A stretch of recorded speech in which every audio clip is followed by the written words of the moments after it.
There was a time in my life when I'd lost all hope. Despair was like a cloak that I wore in every private moment. For years, I searched for answers, for insight, for freedom, but I couldn't find it anywhere.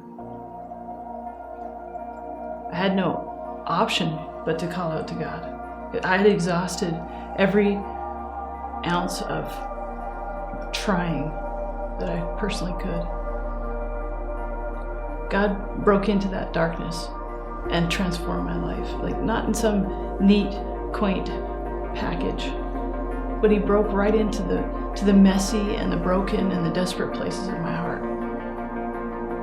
He came with intensity and gentleness, with jealousy and with tenderness, and He came with power and sweet mercy. And God brought what nobody else could bring.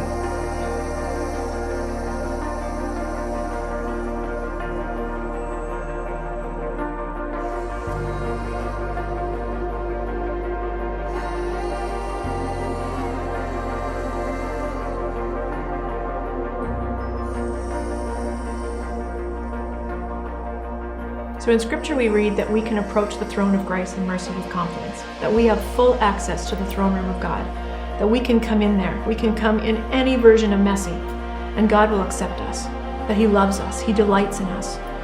And to come into that throne room means to fix our eyes on Jesus, on what He's done for us, to worship Him for the character of who He is, what He's done.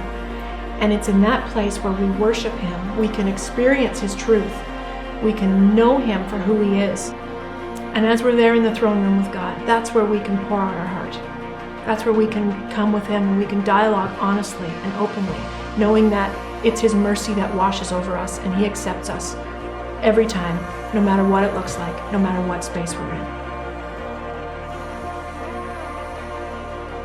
God, from on His throne of mercy, He desires to relate with His people.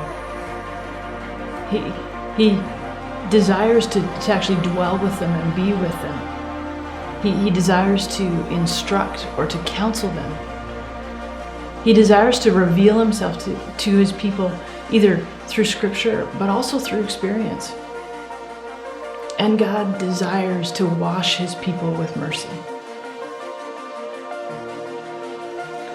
All through Scripture, God is interacting with His people, and He desires healing and victory and freedom for them. He guides them and directs them to that, and He delivers. He brings it. It's so worth the risk.